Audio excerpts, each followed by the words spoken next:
অজানা সত্যের সত্যি ভৌতিক ঘটনা সিরিজের আরও একটি নতুন এপিসোডে সবাইকে স্বাগত। সঙ্গে রয়েছি আমি রাজর্ষি। অজানা সত্যে বিভিন্ন মানুষদের জীবনে ঘটে যাওয়া বিভিন্ন অলৌকিক এবং সত্যি ভৌতিক ঘটনা শোনানো হয়। প্রতি বুধবার এবং শনিবার ঠিক রাত 10টায় অজানা সত্যের নতুন নতুন এপিসোড আসতে থাকে। আজকের এপিসোডে আপনারা শুনবেন দুটি সত্যি ভৌতিক ঘটনা। আজকের যেই ঘটনাগুলো রয়েছে এই ঘটনাগুলো অন্য রকমের। এই ঘটনাগুলো আপনাদেরকে ভাবাবে এবং আপনারা কোনো ব্যাখ্যা খুঁজে পাবেন না। ভূতের ঘটনাগুলো সর্বদা এমনই হয়, আপনারা কোনো রকম ব্যাখ্যা পাবেন না সেই ঘটনার। তবে এমন কিছু ঘটবে যেই ঘটনাগুলো স্বাভাবিক নয়। আজকের এই দুটো ঘটনা বিষয়ে আমি বেশি কিছু বলতে পারবো না, কারণ সামান্য কিছু বললেই স্পয়লার হয়ে যাবে। আমি চাইবো আজকে আপনারা আমার সঙ্গে একদম শেষ অবধি থাকুন এবং ঘটনা দুটো শুনতে থাকুন।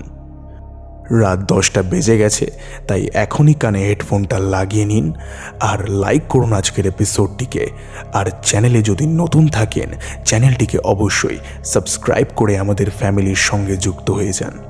আর বন্ধুদের সঙ্গে আজকের এপিসোডটা শেয়ার করতে একদমই ভুলবেন না। শুরু করছি আজকের প্রথম ঘটনা।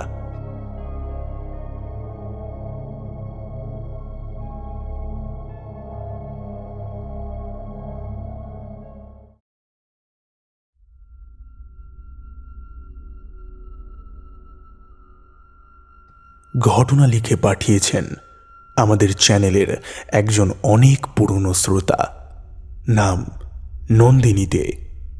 তিনি যেরকম করে লিখেছেন আমি সেরকম করে পড়ে শোনাচ্ছি। হাই রাজর্ষিদা, কেমন আছো তুমি? আশা করি ভালোই আছো। আমি নন্দিনী দে। তোমাকে এর আগেও একবার মেসেজ করেছিলাম। আমার অনেক দিনের ইচ্ছে ছিল তোমার চ্যানেলে একটা ঘটনা লিখে পাঠানোর, তাই আজ লিখে পাঠাচ্ছি একটা ঘটনা। যদি পড়ে তোমার ভালো লাগে তাহলে অবশ্যই শুনিও তোমার চ্যানেলে। মৃত্যু একটা চরম সত্য আমাদের জীবনে, এটা আমরা সবাই জানি। তবে মারা যাওয়ার পরে কি হয় সেটা নিয়ে নানান জনের নানান রকমের মতামত রয়েছে। আজ এমনই একটা সত্যি ঘটনা তোমাকে আমি জানাবো। এখানে আমি যার মুখ থেকে ঘটনাটা শুনেছি তিনি যেরকম করে আমাকে বলেছে আমি তেমন করেই তোমাকে লিখে পাঠাচ্ছি। তিথির দাদু অর্থাৎ মায়ের বাবা মারা যাওয়ার খবর পেয়ে তারা সবাই মিলে মামার বাড়ি চলে যায়। সবাই খুব কষ্ট পায় এবং ভেঙে পড়ে কান্নায়। এরপর পারলৌকিক সব কাজ মিটে যায়, শ্রাদ্ধ শান্তিও ভালোভাবে মিটে যায়। কিন্তু একটা জিনিস বাড়ির সকলে লক্ষ্য করে। সবাই লক্ষ্য করত একটা কাক রোজ এসে তাদের বাড়ির একটা নির্দিষ্ট দিকে বসে থাকত। তবে তাকে বেলা 12টার পর থেকে আর দেখা যেত না। এবার বলি, অনেকেরই মনে হতে পারে যে কাক তো সব জায়গাতেই রয়েছে, এটার এমন কি ব্যাপার? কিন্তু এখানেই লুকিয়ে আছে একটা বড় রহস্য। কাকটা কোনো পাতি কাক ছিল না, ছিল একটা দাঁড় কাক, ভীষণ কালো আর চোখের মণি দুটো ঘোলাটে। তাকিয়ে থাকলে কেমন যেন ভয় ভয় লাগে। সবার আগে এই জিনিসটা লক্ষ্য করেছে তিথির দিদিমা। ছাদে যখন কাককে ভোগ দিতে যান তখনই তার চোখে পড়ে এই ব্যাপারটা। তিনি তার ছেলেকেও দেখান, তবে তিথির মামা বিষয়টাকে অত গুরুত্ব দেননি। পরে আরো অনেকেই দেখেন। তাদের মধ্যে অনেকেই এর মধ্যে অলৌকিক বিষয়টি লক্ষ্য করেছে, আবার কেউ কেউ কোনো কিছু ভাবেইনি। যাই হোক, সব মিটে যাওয়ার পর বাকিরা ভুলে গেলেও তিথির দিদিমা এই ব্যাপারটাকে ভুলতে পারেনি। প্রতিদিন সকাল হলেই আগে তিনি ছাদে যেতেন এবং দেখতেন সেই কাকটা এসেছে কিনা। অবাক করার মতো বিষয় হলো, কাকটি যেদিকে বসে থাকে সেদিকে অন্য কোনো পাখি যায় না। উল্টে পাতি কাকগুলো খুব জোরে জোরে ডাকাডাকি শুরু করতে থাকে, যেন তারা কিছু একটা দেখে ভয় পাচ্ছে। সেই দ্বার কাকটা কোনো রকম শব্দ করে না, চলেও যায় না, আবার অন্য কোনো পাখির সাথে লড়াইও করে না। তিথির দিদিমা মনে করেন এটা কোনো স্বাভাবিক ঘটনা নয়, কিছু তো একটা বিষয় রয়েছে যার কারণে তিনি বুঝতে পারছেন না। ছেলে মেয়েদেরকে বলাতে তারা তেমন পাত্তা দিল না। তারা ভাবল বাবা মরে যাওয়ার পর হয়তো মায়ের মনের অবস্থা খুব একটা ভালো নেই, তাই এই সব মনে হচ্ছে মায়ের। পরে দিদিমা একজনের সঙ্গে কথা বলেন। তিনি আর কেউ নন, তিনি দাদুর পারলৌকিক কাজ যিনি করেছিলেন সেই পুরোহিত মশাই। সবকিছু বলার পর তিনি পরের দিন বাড়িতে আসেন। সেই দ্বারকাকটিকে ভালো করে দেখেন। এরপর ফিরে গিয়ে দিদিমাকে বলেন, যেমন আসছে আসতে দাও, ওকে তাড়িয়ে দিও না বা কিছু খেতে দিতেও যেও না, অর্থাৎ ছাদে যেন সেই দ্বারকাকের জন্য কোনো খাবার না যায়। এরপর এইভাবেই চলতে লাগলো প্রতিটা দিন। ঝড় বৃষ্টির দিনও সেই একই জায়গায় সেই দ্বারকাকটি বসে থাকত, আর বেলা 12টার পর কোথায় যেন উড়ে চলে যেত। তিথির দাদুর মৃত্যুর 1 বছর হতে চলল। বাৎসরিকটা দিদিমা খুব বড় করেই করেন, কারণ দাদু মারা যাওয়ার অনেক আগেই তিনি বলেছিলেন, আমি নিজে খেতে ভালোবাসি, তাই আমি মারা গেলে আমার কাজে আমার পছন্দের খাবার বানিয়ে সবাইকে খাইও, আমার আত্মার শান্তি তাতেই হবে। মামা একটু রাগ করলেও দিদিমা কারোর কথা শোনেনি। দাদুর কথা মতোই তিনি কাজ করেছিলেন। যেই দিন বাৎসরিকের কাজটা শেষ হলো তার পরদিন থেকেই সেই দ্বারকাকটিকে আর সেই নির্দিষ্ট জায়গায় দেখতে পাওয়া যেত না। পরে গয়া গিয়ে মামা পিণ্ডদানও করে এসেছে দাদুর। এটাই ছিল ঘটনা। সত্যি সত্যি কি তিথির দাদুর আত্মা সেই দ্বারকাকের রূপ নিয়ে এসেছিল, নাকি অন্য কিছু ছিল সেই দ্বারকাকটি? সেই পুরোহিত মশাই ছাদে খাবার দিতে কেন বারণ করেছিলেন? তিনি পরে বলেছিলেন, এমন অনেক সত্যি আছে যা আমাদের ধরা ছোঁয়ার বাইরে, অল্পতে যার ব্যাখ্যা করা মুশকিল। এমন অনেক কিছুই আছে যা না জানলেই ভালো। তাই তিথির দিদিমার এটা নিয়ে বেশি বাড়াবাড়ি করেননি। প্রশ্ন অনেক রয়েই গেল, যার উত্তর আমার কাছেও নেই। সত্যি এমন অনেক কিছুই তো ঘটে যার ব্যাখ্যা পাওয়া যায় না, নিজে খুঁজে নিতে হয়। দাদা, যদি পড়ে ভালো লাগে অবশ্যই সবাইকে শুনিও, আর আমাকে জানিও তোমার কেমন লাগলো।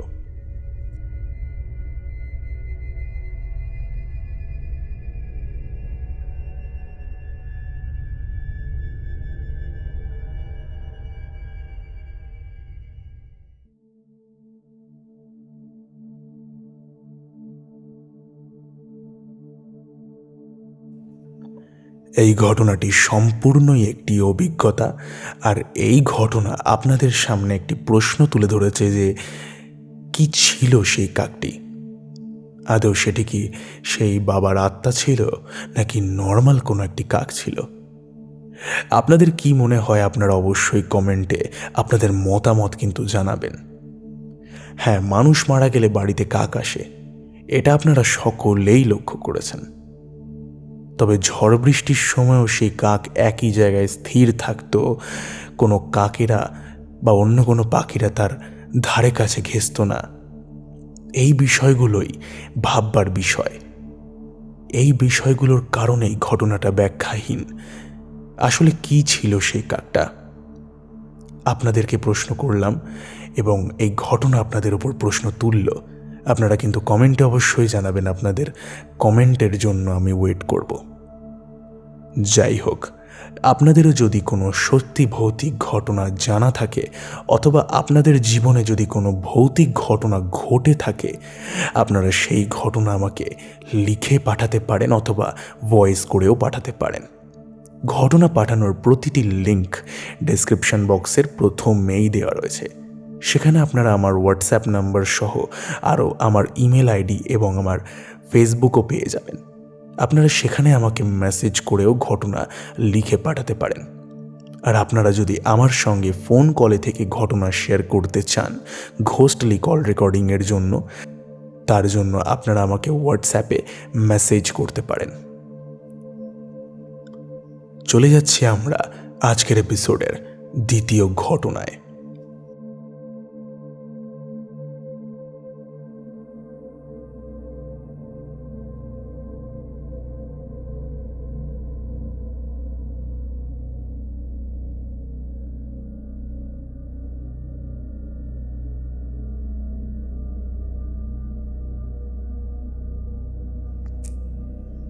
ঘটনা লিখে পাঠিয়েছেন শফিকুল আহমেদ। তিনি যেরকম করে লিখেছেন আমি সেরকম করেই পড়ে শোনাচ্ছি। নমস্কার দাদা, আমি শফিকুল আহমেদ বাংলাদেশ থেকে লিখছি। আগের দিনে আমার পাঠানো ঘটনাটা শোনানোর জন্য তোমাকে অসংখ্য পরিমাণে ধন্যবাদ।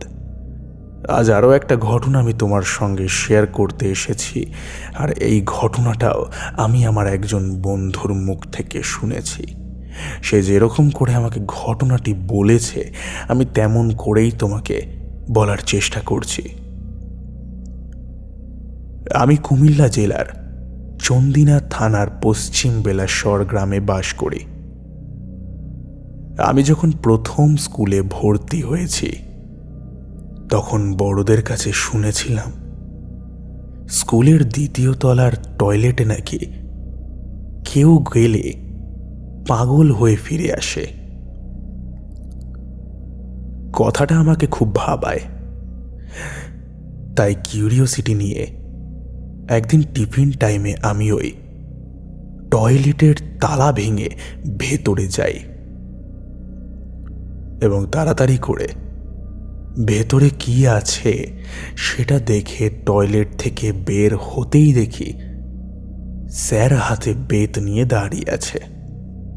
খুবই মার খাই এবং আমার বাবাকে ডেকে পাঠালেন এবং জরিমানা করে আমাকে ছাড়পত্র দিলেন। সেই দিন থেকেই আমার সাথে সবকিছু কেমন যেন এলোমেলো হতে লাগলো।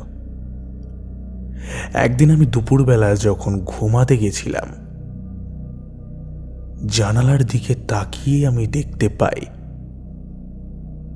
একটা তরতাজা বলিষ্ঠ গরু হুবহু মানুষের মতো দুই পায়ে দাঁড়িয়ে আছে।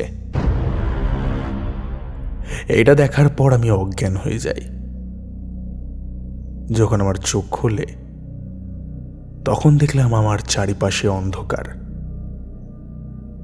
আর অনুভব হচ্ছিল আমার পাশে কেউ একজন বসে আছে। যখন আমি হাত দিয়ে খুঁজতে চাইলাম তখন বুঝতে আর বাকি নেই আমার সাথে কিছু একটা খারাপ হতে চলেছে। তখন আমি সজোরে চিৎকার দিলাম, আমার চিৎকারের সাথে একটা প্রকম্পিত আওয়াজে পুরো বাড়িটা যেন কেঁপে উঠল,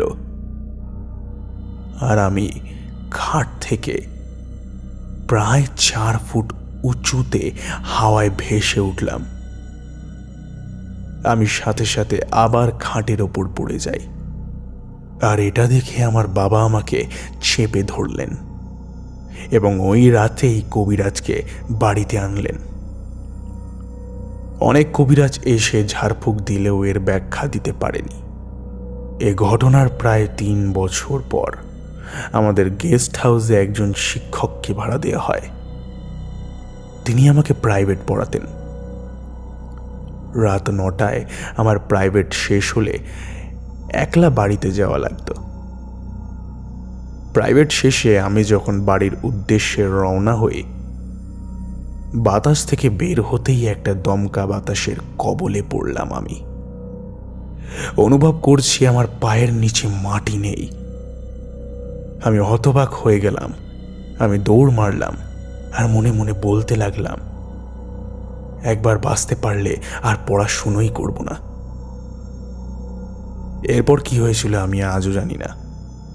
শুধু এইটুকুই বলেছিল বাবা মা, ওই দিন রাতে খাবার না খেয়ে আমি ঘুমিয়ে পড়েছিলাম। এরপর আমি এমন কিছুর আর কখনোই সম্মুখীন হইনি। দাদা, এটাই ছিল ঘটনা। আশা করছি ঘটনাটা তোমার ভালো লেগেছে। ভালো লাগলে পড়ে শুনিও। আমি অপেক্ষায় থাকবো তোমার কণ্ঠে ঘটনাটা শোনবার জন্য। ভালো থেকো।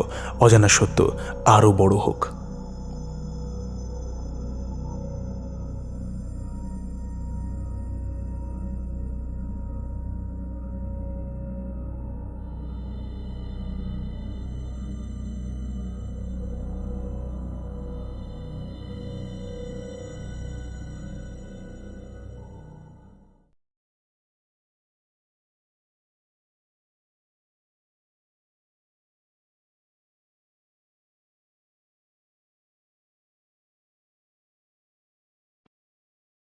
বেশ অসাধারণ একটি ঘটনা আমরা শুনে নিলাম। আজকের এপিসোডের 2টো ঘটনাই বেশ ব্যাখ্যাহীন এবং ভাবানোর মতো ছিল। কেমন লেগেছে আপনাদের? আপনারা কমেন্ট করতে কিন্তু একদমই ভুলবেন না। চলে যাচ্ছি আজকের শাউট আউট পর্বে। কমেন্ট করেছেন গেম বয়, আমাদের সঙ্গে রয়েছেন তাপস লেট, কমেন্ট করেছেন অজন্তা হরি, কমেন্ট করেছেন স্যাটিসফাইং এনকে, আমাদের সঙ্গে রয়েছেন সিঞ্জিনী বিশ্বাস, কমেন্ট করেছেন শারমিন আক্তার, কমেন্ট করেছেন সুমিত্রা পট্টনায়ক, আমাদের সঙ্গে রয়েছেন স্বপ্না বজাল, অমিতা ঠাকুর, কমেন্ট করেছেন প্রসূন প্রামাণিক, আমাদের সঙ্গে রয়েছেন গীতা গোস্বাম, কমেন্ট করেছেন চুমকি ঘোষ, কমেন্ট করেছেন সুচৈতা রয়, সঙ্গে রয়েছেন নন্দিনী দে, আমাদের সঙ্গে রয়েছে এমডি মঞ্জু, কমেন্ট করেছেন অমিত ভট্টাচার্য, আমাদের সঙ্গে রয়েছেন সুরজিৎ দাস, আমাদের সঙ্গে রয়েছেন চন্দ্রানী। সকলকে অসংখ্য পরিমাণে ধন্যবাদ কমেন্ট করবার জন্য। আরও বেশি করে কমেন্ট করুন এবং ছড়িয়ে দিন আমাদের এই অজানা সত্যকে আরও নতুন নতুন মানুষদের মধ্যে। ভালো থাকবেন সবাই। দেখা হবে পরের এপিসোডে। ততক্ষণের জন্য stay happy and stay safe এবং যুক্ত থাকুন আমাদের অজানা সত্যের সঙ্গে, কারণ অজানা সত্য মানেই রহস্যের এক অন্য দুনিয়া।